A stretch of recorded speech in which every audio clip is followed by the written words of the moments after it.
Imagine an iceberg, and then it's you see the top of the iceberg above water. That's what you would consider your conscious mind. Everything under the water is considered your unconscious mind, and that is infinite, right? So, but an ocean of consciousness, why isn't it called an ocean of unconsciousness? It stores everything. It knows everything. It knows when you do something that isn't right. Okay, it knows when you do something that is right. In other words, it records everything. So it records your karma. You too are born to blossom and to spread your fragrance. So connect and do that, and bring that beauty into the world, because I can say one thing for sure. There's a lot of ugliness, but that ugliness exists because your beauty is essential.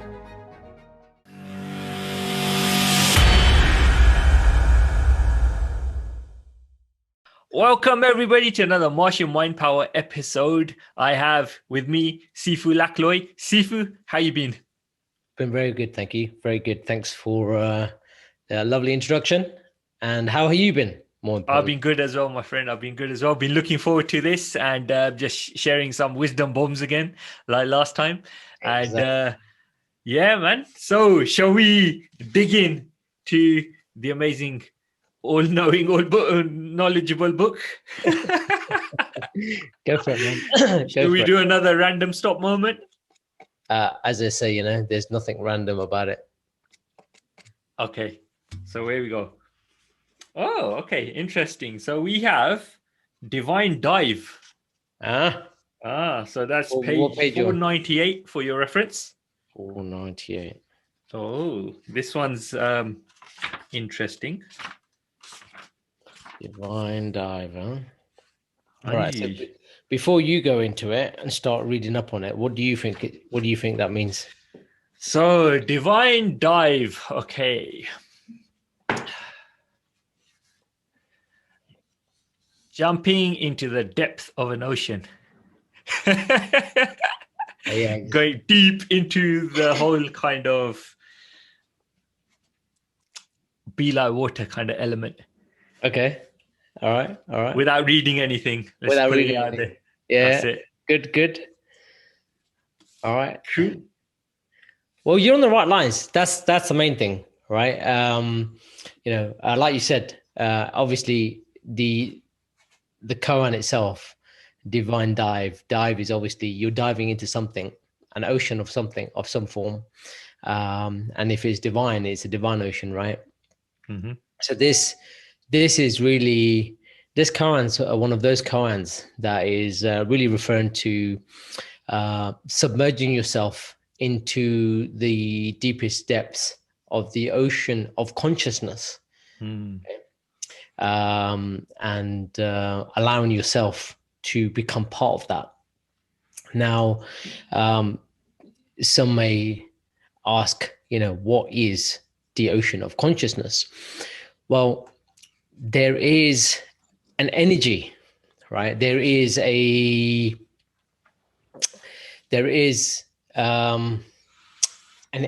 energetic space that we're submerged in all the time. Even in our physical bodies, even in our subtlest of bodies, we're immersed in this ocean of energy. And most of the time, we're not really aware of what this ocean of consciousness is. Now, here's one thing, right? You've got the ocean part of it, right, which lends itself to the visualization that it's like a massive sea of water, okay, or massive body of water, for instance, okay, hence ocean or sea, right? So there is that aspect of it, right? This ocean that I refer to is not bounded by land, okay? So this is an infinite ocean, first and foremost. Okay, there is no beginning and there is no end. And then the other aspect of it consciousness. So if it's an ocean of consciousness, what is consciousness? Now, consciousness, if you take things literally as conscious mind, unconscious mind, it means this is your conscious mind, as in your critical faculty, the part of your mind that you use to think with, consciously speaking, right? So you instigate the thoughts behind that, and then you've got the unconscious mind, which is imagine an iceberg, and then it's you see the top of the iceberg above water. That's what you would consider your conscious mind. Everything under the water is considered your unconscious mind, and that is infinite, right? So, but an ocean of consciousness, why isn't it called an ocean of unconsciousness then, right? Because if this is the conscious mind that we think with, then are we talking about the unconscious mind? Well, actually, the ocean of consciousness is something even far greater than that, because it's not just about your mind, because your mind is how you access the ocean of consciousness. The ocean of consciousness is this ethereal, energetic space that has imbued in it an intelligence, right? A divine intelligence, a guiding intelligence, an intelligence that knows everything that exists in it, how it's supposed to look, feel, smell, taste, and so on, right? It knows, and everything's shaped within it, okay? And I'll give you an example, right? You take a seed of a plant, let's say a rose plant, okay? And you sow the seed, okay? And you sow the seed in soil, you apply some water, and let nature take its course, okay? And eventually, the seed will sprout. Let's say it's a good seed. The seed will sprout, and they're also good soil as well, in a good, safe location, so no birds are going to eat the seed. The seed eventually sprout, and you'll get the shoot of the plant. Pardon me. And after the shoot of the plant, eventually it will start to grow buds, and then the buds will blossom into flowers eventually, right? And you will get more roses. Now, how does that seed know it needs to blossom into a plant that's going to give more flowers, exactly like the ones that create the seeds to create more flowers of itself? All right. Now, that's a miracle. You think about that. That's an absolute miracle. How does it know that? But it knows that.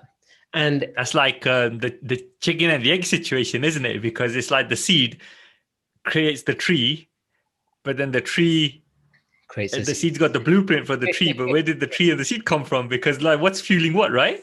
Absolutely. So this is why I refer to that as a divine intelligence, a miracle that's happening on a daily basis.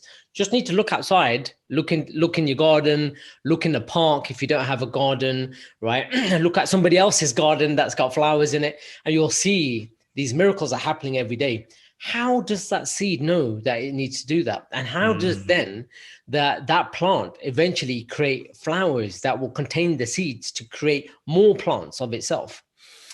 And that's just one very small, minuscule example how there is encoded within that seed an intelligence that's what it's going to become. All right. And let me give you another example, right? Something kind of a bit more close to home as human beings. Okay. And it's a real simple example. You take a banana. Okay. Right. You eat the banana, right? When you eat the banana, do I become a banana or does a banana become me? Right? Why don't I transform into a banana? Right? And this might sound stupid, right? But there is an intelligence, right? Which states unless you're a banana, man. Yeah. Intelligent banana, right? Some people might, yeah, exactly. Some people might say, "Oh, Lak's got bananas," but just think about it for one moment, right? Why doesn't a human, when a human consumes a banana, become a banana? Rather, the banana gives up its nutrients to nurture and nourish the human body, right? There's a surrender there, right? And so you see how kind of how's that designed, all right? Now these are some questions that children would ask, right? Children would ask you kind of like, you may think wacky questions, but actually the questions are so sound. Why? Because they say what they see and they see what they say, right? But on top of that, they also say what they don't see, right? Just to try and understand it. And as you grow up, you forget about these things. You just take that as granted as the way. And as part of that, you lose some of the magic, right? So there's this divine intelligence, right? So that is everywhere. And this divine intelligence is contains the intelligence and the all the attributes and behaviors that go with a certain thing, right? To help define it. Okay. Like I mentioned, the banana or the seed of the rose plant and so on. See, even the same with the human body, because like when you cut yourself, how does the human body know how to heal? Like it's got that blueprint within itself of what the body should be like, right? That's right. 100%. 100%. I mean, we are self-healing. In fact, if you cut a plant, if you cut a tree will self-heal itself. Okay. It will heal the wound, right? It will heal cut. All right. And you see that, if you splice one plant and splice another plant and connect them together and bind them together, they will start to integrate with one another, right? And that's, again, people figured this out, so they've created hybrid plants as a consequence. So dogs interbreed, so you get mixed breed dogs. Okay, for instance, so you could take a golden retriever, and you could take, I don't know, a bulldog, and then you get a hybrid golden retriever bulldog, right? I don't know if that's a good match or not, but I don't know. Right, just making stuff up here, right? But you get these crossbreeds, and then the baby is a combination of the two, right?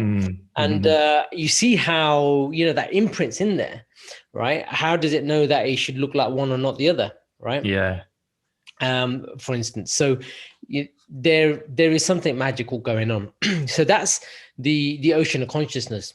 But the ocean of consciousness also has, like I said, an intelligence, not just this intelligent blueprint about how things that are submerged within it, which is everything in the cosmos, how it works, but also a guiding energy. Okay. A guiding energy. Imagine you have an invisible friend, right? That's very wise, all-knowing, omnipresent, omnipotent, right? and that invisible friend holds your hand, right, and guides you through life. Okay. Whether you know it or whether you don't, right? The question is, would you like to know who that is, and what that intelligence feels like, and how to connect with that intelligence so you can be more attuned with yourself and this higher intelligence that's, ultimately what's kind of driving you through this physical experience.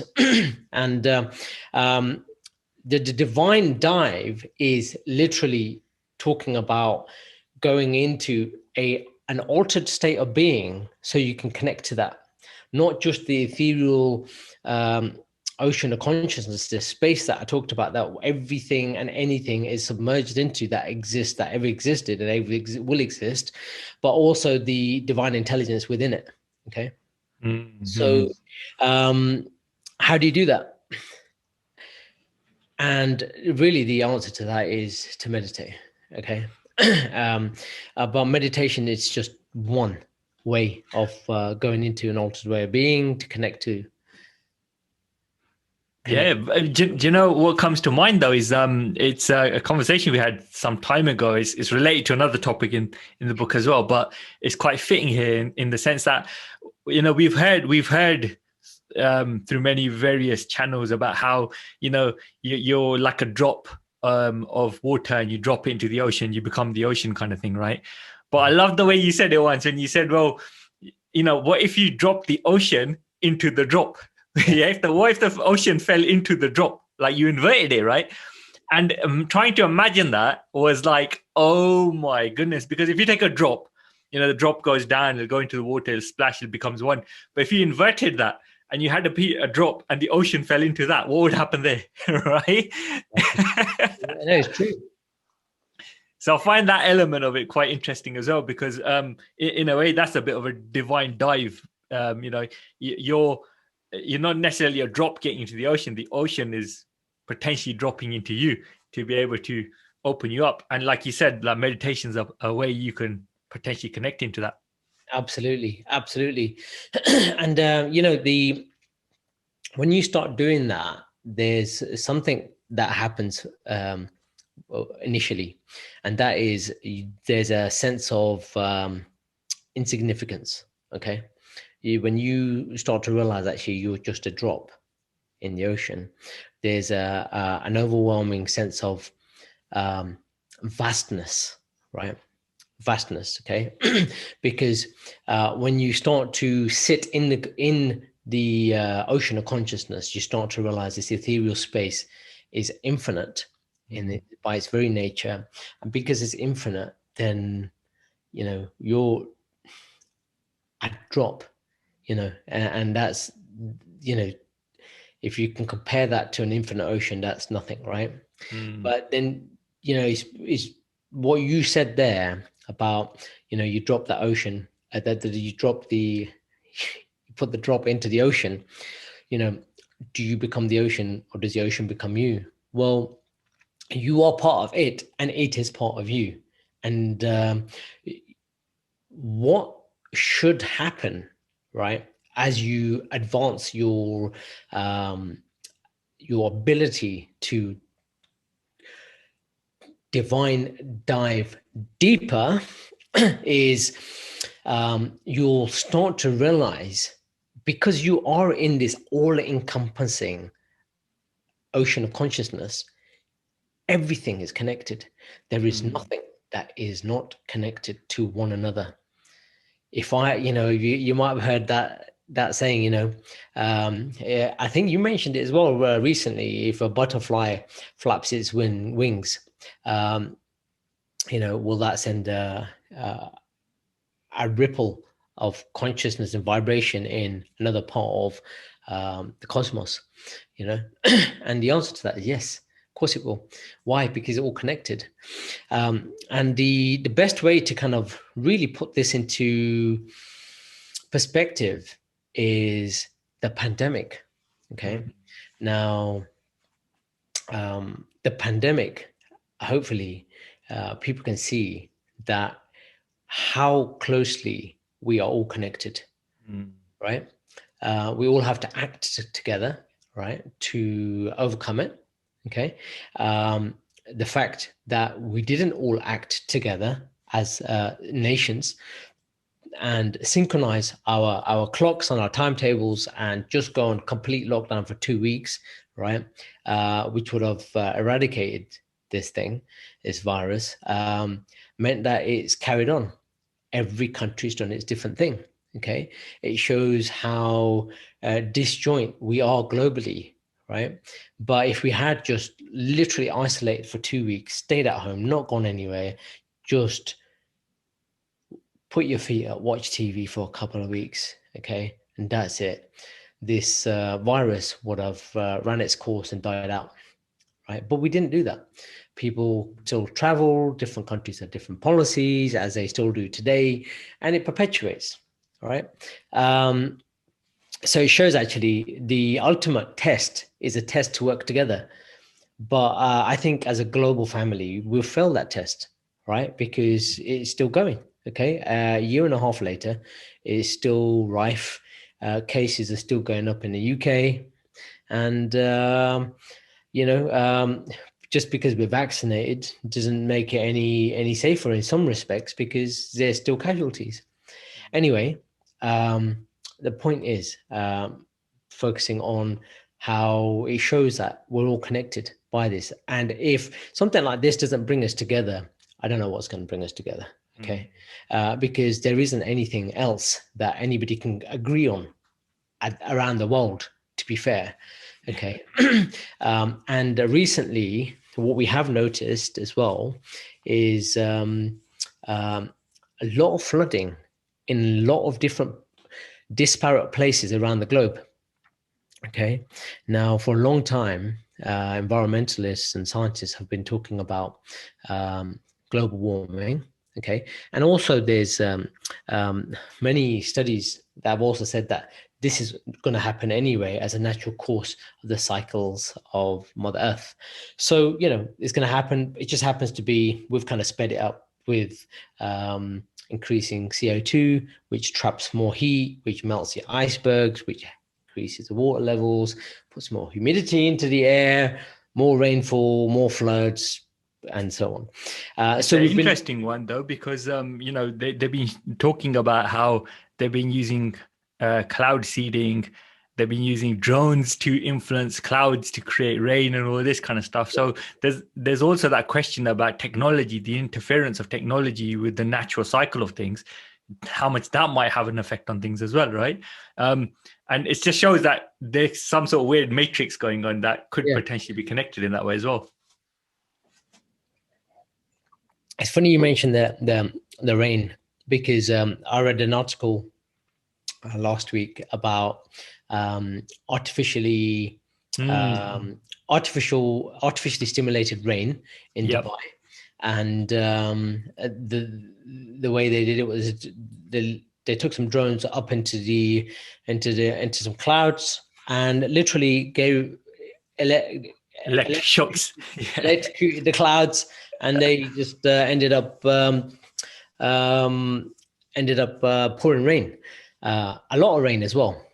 So you're right, but for every action there's a consequence. For every inaction there's a consequence. Okay, but what you do tend to do as a result of messing with nature's natural rhythms is you change the rhythm. Okay. Was that Newton's law? Was it every action has an opposite reaction or something like that? Every action has an equal and opposite reaction. That's the one. That's the one. Now, and again, that really talks to consequence. Okay, consequence of action, consequence of inaction. And people think, well, how can you have a consequence if you don't do anything, right? Well, actually, a lot. Right. Sometimes you need because not doing something is still doing something, right? Yeah. Well, it's a refusal to change something potentially, right? So let's just say somebody's getting attacked in the street, and you've got a choice. You could shout and scare the mugger off, and they could run away, right? Or you could stay quiet and let that person get mugged or potentially harmed, right? And let's just say, hypothetically, if you shout, that would be at the end of it. And if you didn't shout, then something worse could happen. Now you've got a choice. Now there's people that will stand by and just let it happen, right? In fact, it's even worse because there's people that stand by, get their phones out, start recording it, and not do anything.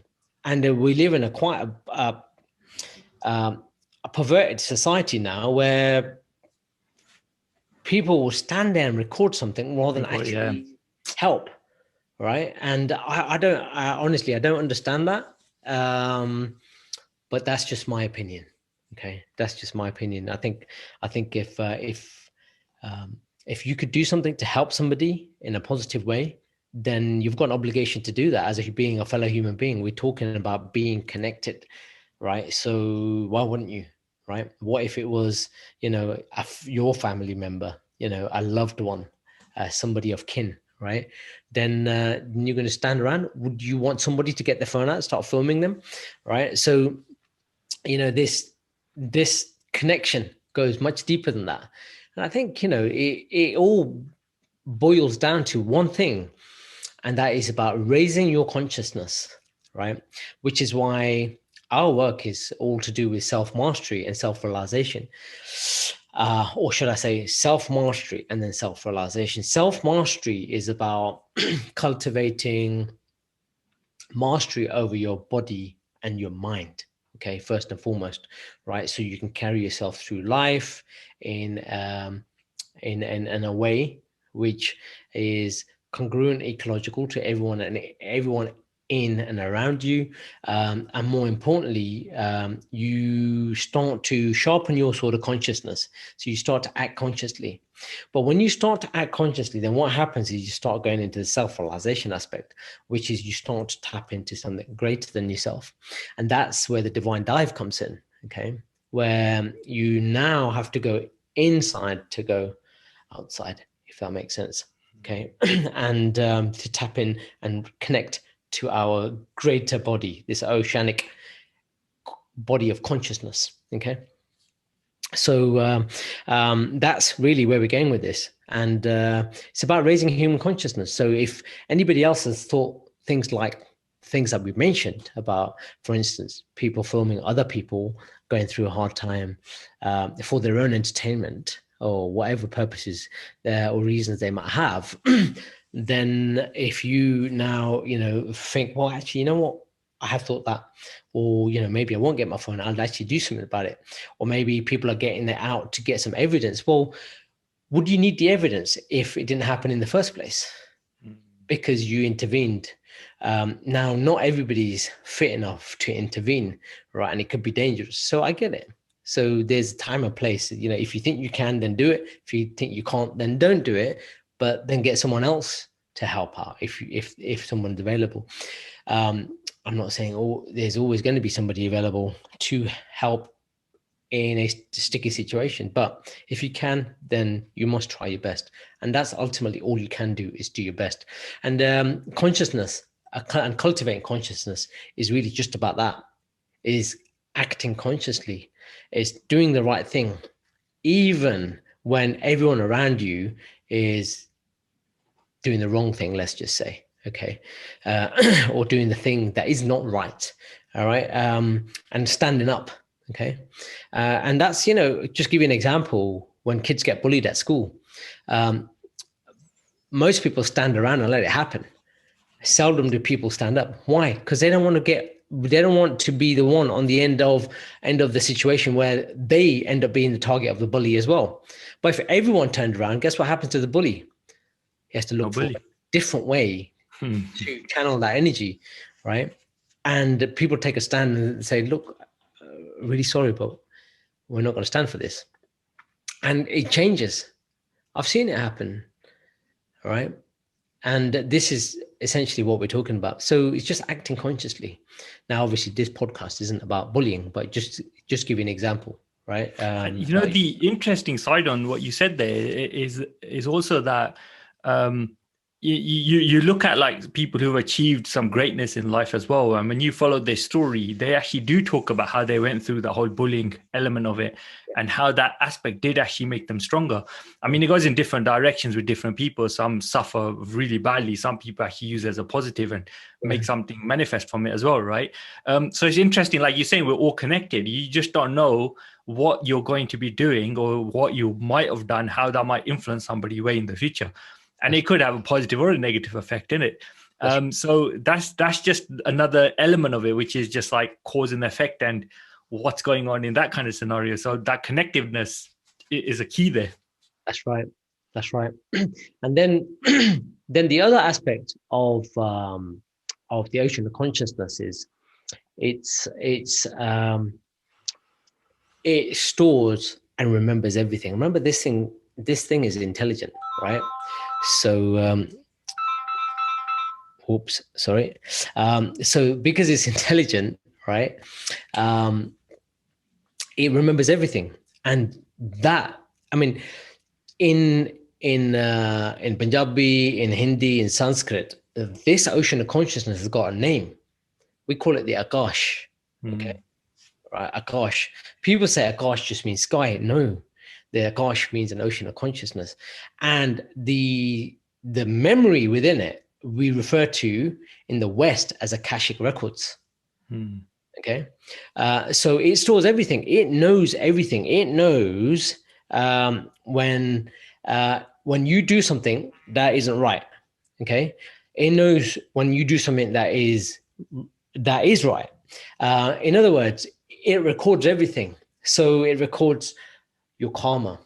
Okay, and karma is something that eventually always normalizes back to a zero point. Okay, now this is the topic of another koan, which we'll go into another day. But the point is, right, if you do something untoward to someone, right, you will have to pay, right? You'll have to pay the price. And so you just leave it to it, right? And if you try and force that, then you're creating your own karma. As I say, how people act is their karma, how you react is yours. So be very careful, because this ocean of consciousness knows. Okay.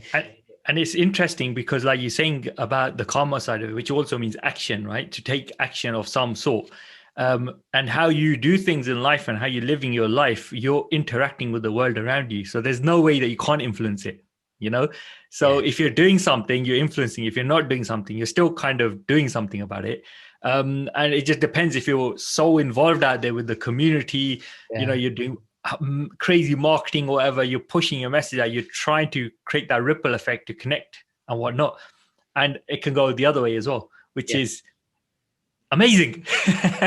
Exactly. And thanks for translating the meaning of karma, because it really does put that whole thing back into perspective, because that's exactly what karma is action and inaction, right? It's normally, people don't refer to that aspect of it, which needs to be said, because sometimes people's inaction is seen as support of those that are acting.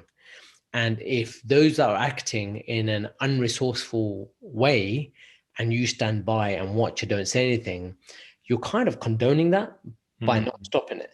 Okay, so inaction has a negative effect, for instance. Okay, so just to kind of again re-emphasize that aspect of it. But so this ocean of consciousness is massive. I'd actually like to read the koan text body, if that's okay. Yeah, go for it. Because it goes in a bit deeper than that, right? So for those of you that haven't seen the image, this is the image of divine dive. You can see literally a lady diving. She's holding her heart in a kind of a meditative sense. Okay, so I start off by saying Bruce Lee spoke about the stillness in stillness is not the real stillness. Only when there is stillness in movement does the universal rhythm manifest. Guru Nanak, an enlightened being and founder of Sikhism, taught the secrets to becoming still through a model he called jap, a word from the ancient language Gurmukhi. Jap is the process of recitation to achieve remembrance through, number one, loud physical body audible speech. Number two, silent mental body thoughts and emotions. Number three, causal body resonance and dance. Okay, this process could be compared to swimming and diving. Thinking, as we know it, is like swimming on the surface of a lake, but meditating with the aim of connecting to deeper levels of the being through repeated and continuous focus on a sacred sound, our breath, resonance, dance, and focused visualization is like diving down into cool and dark depths of water, and ideally requires suspension or complete disidentification from usual mental activity and a surrender to the ocean of consciousness. Hazrat Inayat Khan in The Mysticism of Sound and Music stated, "The word reaches as far as where it comes from. What is received through the ears goes deeper into the soul than what is received through any other way." So we'll go on to talk about manifest your universal rhythm through discovering stillness in the number 1, movement of vibration of air, i.e. sound. 2, movement of the mind, that's thoughts, emotions, and visualization. And number 3, movement of the body, resonance, dance, and martial motion. Okay, so hopefully that kind of adds a bit more depth. But the key thing is is connecting on deeper levels, right, to this ocean of consciousness through sound.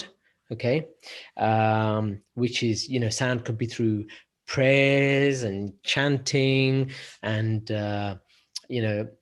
music, or even a guided meditation, or guided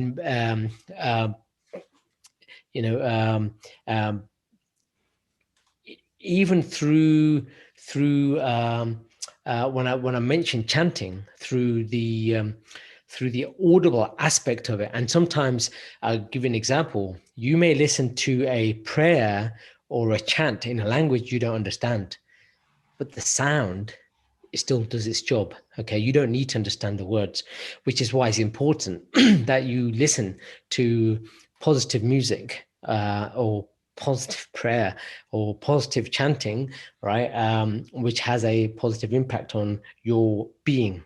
Okay, The resonance of the sound, it's just that feeling, the vibration of it well, is what you're talking about there, right? well, the third item is the movement of the body, which includes resonance, dance, and martial motion, right? So you've seen the twirling, was it the twirling devilishes, right? The Oh, the Sufis that dance and they twirl, right. right? Yep. What happens is they dance, and they dance in circles to a point where they end up in a higher state of being, essentially, and they can connect to something that's much higher than themselves. So dance is used as a means to also connect.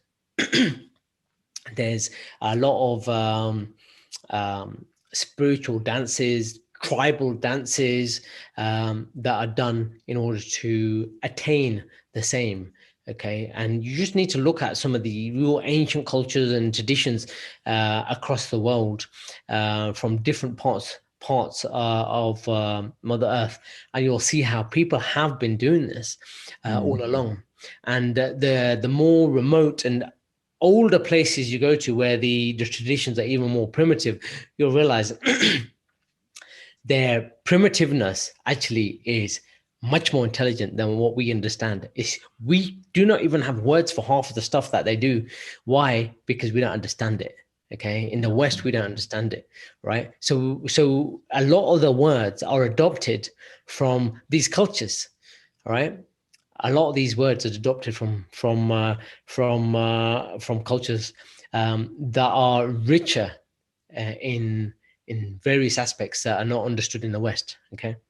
Yeah, no, absolutely. And you mentioned in the chapter as well about the repetition. And what's interesting about repetition is that repetition is a form of reprogramming. It's a form of conditioning. It's a practice. So it's even saying to do it on a regular basis so that you train your brain to be able to do this. And as we know, the more you train, whatever it is, whether you're thinking positive all the time or you're thinking negative all the time, or whether you're doing exercise or not doing exercise, the more you do it, the better you become at it, whatever it is, good or bad, right? So the repetition element of it is very important as well. 100%.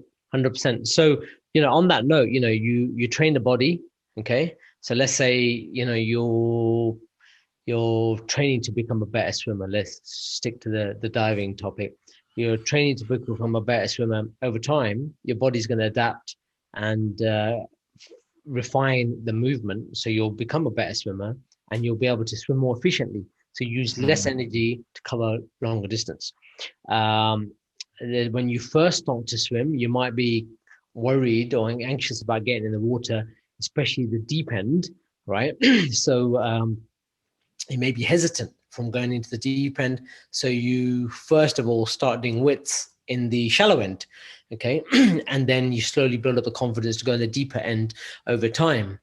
And then, you start to cultivate your mind. And then eventually you cultivate your spirit, all right? Which is the example that we gave, the koan, is divine dive. You start to, start to cultivate the subtle body aspect of yourself, your energetic body, okay? But like all of those aspects, the body and the mind, you just got to work on it, and you're getting better and better at it. And I'll just give you an example. When I used to first started meditating, and meditation is the most consistent way to divine dive. Okay, there's many different ways you can divine dive. Okay, and again, we're going to leave that for another day. But just on the topic of meditation, as we said, jap is to recite. Okay, now you can recite it through an audible manner, you can recite it through a mental manner, you can recite it through with audible, you've got the resonance, physical resonance aspect, and then you've got the mechanical aspect, the dancing aspect of it, and so on. We talked about the mind as well, the mental aspect of it, which is the thoughts and emotions, the visualizations. Visualization is massive. If you can think it, you can create it, essentially, right? So when I first started meditating, I couldn't sit still. I couldn't sit still. My legs were aching, my feet were aching. I kept jiggling around on the spot because my back wasn't comfortable, my butt wasn't comfortable, and it was just, I just sat there, just uncomfortable, just wiggling around and agitated and monkey yeah. Mind. That's it. Monkey mind, all of these thoughts going on. And, it's the most common comment I get when we talk about meditation, or when people say, ask me, how did you attain self-realization? How do you meditate? Or I can't, their first objection is, I can't sit still, I can't stop my mind. And you just got to get better at it just by keep doing it. Just because you're not good at it doesn't mean you should not do it anymore. In fact, it's more reason to do it. And that's the only way you're going to get better at it. And it's like compounding, isn't it? Like if you it's the compounding effect. You invest your time in it, you do it, and over time it just becomes so amplified, so much more better. You're like that able to change your state because it allows you to create mind mastery over time. So it's practice over time, basically. That's right. And I'll give you, I want to give you two very quick examples, right? When you're a baby and you learn to crawl, and after you learn to crawl, some babies don't even crawl; they just go straight to walking, but they simulate other people walking. Okay, and when they're learning to walk, they're gonna fall down, a lot. Okay, but they just get up and carry on, right? They're not defeated by the fact that they can't walk.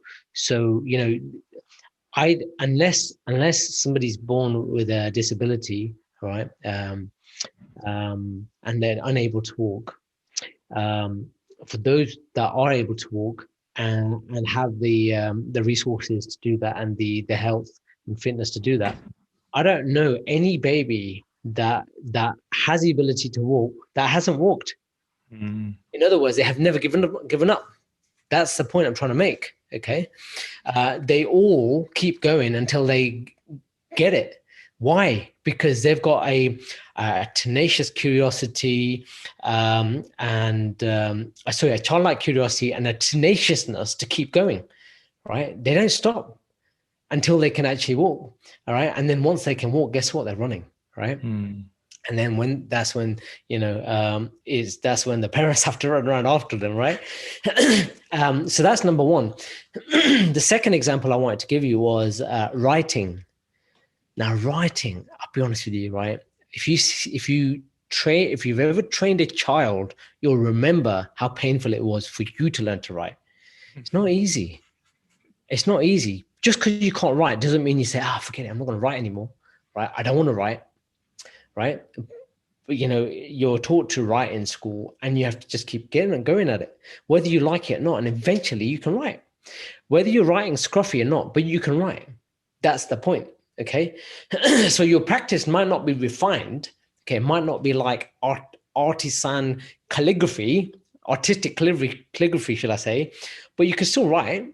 And just like that, with meditation, you'll be able to understand, because you can express it and you can receive it. Because if you can write, you have to be able to read as consequences. So you got a two-way communication there, right? So you build it that way. And this is why reading and writing is very much like meditating.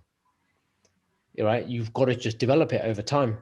And you got to just keep going until you get better and better and better at it. Now, you get to a point where, I was average at English, actually slightly above average at English. But before I did my GCSEs, and I actually ended up with quite a good result in the end. But just before that, I was appalling, right? Because I just didn't know how to storyboard, how to structure a paper, for instance, a dissertation or a story or a piece of writing or a report, whatever it was. I didn't understand that. And my teacher spent 15 minutes with me after school to explain that to me, and I understood that concept.